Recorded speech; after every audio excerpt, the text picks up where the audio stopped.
Salut les amis, je vous retrouve aujourd'hui à Tourcoing au KIF Stadium pour parler avec Emmanuel Sultan qui est ingénieur ballon chez Kipsta. On va enfin pouvoir lui poser des questions sur les ballons hybrides que l'on a testés précédemment sur Footpack.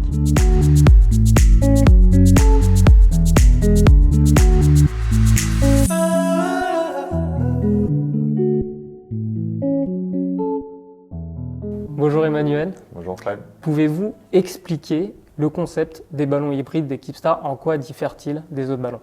Alors, les ballons hybrides, le concept, c'est d'avoir des coutures cousues machine qui sont invisibles. Traditionnellement, on a eu des ballons cousus machine et qui sont assez économiques parce que ça va très vite à faire en production. Par contre, les coutures sont visibles. Et comme elles sont visibles, la résistance est moindre parce que dès qu'on va jouer, les coutures vont toucher le sol et donc on va perdre en résistance. Il y avait aussi à l'époque des ballons cousus main qui étaient très chers parce que ça met beaucoup plus de temps à faire. Par contre, les coutures étaient invisibles. Et donc là, elles étaient beaucoup plus résistantes. Là, le concept du ballon hybride, c'est d'avoir un ballon cousu machine avec des coutures invisibles. Donc là, il n'y a pas du tout les coutures apparentes. Ça nous a permis d'avoir un ballon économique parce que c'est cousu machine, donc c'est rapide à faire, et un ballon résistant parce que les coutures sont invisibles.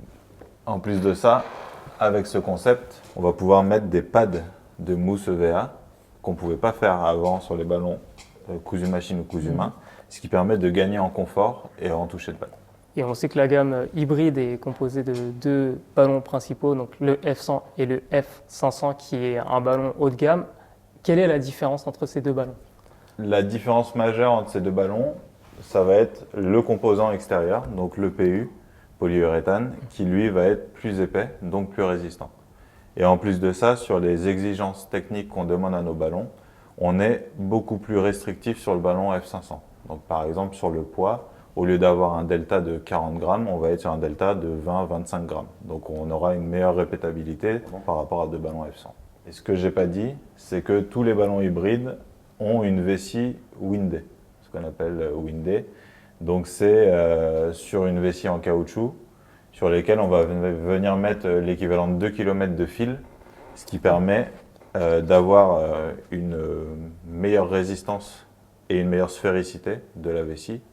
Et en plus de ça, le ballon global est plus résistant. Si on vient taper dans un ballon qui a juste une vessie en caoutchouc, tout va venir se déformer parce que la vessie se déforme beaucoup et donc il va avoir une plus grosse sollicitation au niveau des coutures. Si on vient taper dans un ballon avec une vessie windée, elle se déforme moins et donc les coutures sont moins sollicitées et donc le ballon est encore plus résistant. Et comment expliquer qu'un ballon homologué FIFA soit vendu à un prix qui défie toute concurrence? Comment c'est possible? On pourrait le vendre plus cher, très clairement. Mais notre but, c'est pas de faire le plus de marge, c'est de le rendre à 10 euros, 15 euros, 25 euros pour notre top de gamme homologué FIFA, parce que c'est la politique de Decathlon.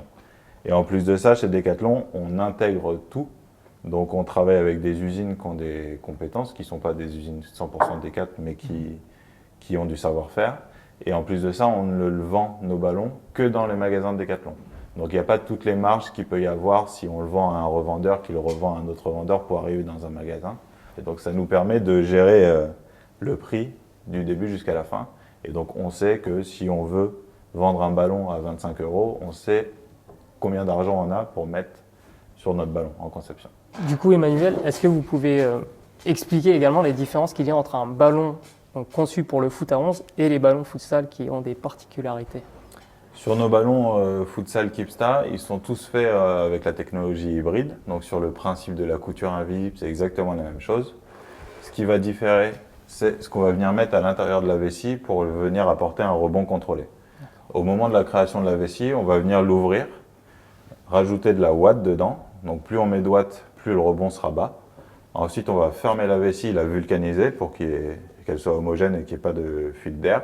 Et ensuite, on va venir construire le ballon de la même manière. Et donc c'est uniquement cette ouate qui va donner au ballon de futsal un rebond beaucoup plus bas. Et en plus de ça, sur notre gamme futsal Kipsta, on a un nouveau panotage, comme celui-là, qui a été créé et qui est exclusif à la marque Kipsta. C'est aussi pour renforcer l'identité graphique de Kipsta, qu'on appelle le chemin, qu'on a sur les ballons académiques. Et là, le panotage met encore plus en avant le chemin. est-ce que Keepstar peut aller encore plus loin, produire mieux à un prix toujours défiant toute concurrence? Oui. Donc aujourd'hui, on a une très bonne gamme, mais on va venir travailler dans le détail de si on veut pousser la résistance, si on veut avoir une trajectoire beaucoup plus constante, on va venir rentrer dans le détail de la caractérisation et venir intégrer ces compétences au sein du Keep Stadium et au sein de Keepstar. On a maintenant des équipes qui sont dédiées au foot, alors qu'avant c'était séparé dans différents sports. Là, les équipes dédiées au foot, au football, à 11, futsal, beach soccer et ainsi de suite, nous permettent de rentrer dans le détail de pourquoi ça fonctionne et comment on peut faire mieux. D'accord. Merci beaucoup Emmanuel. De rien.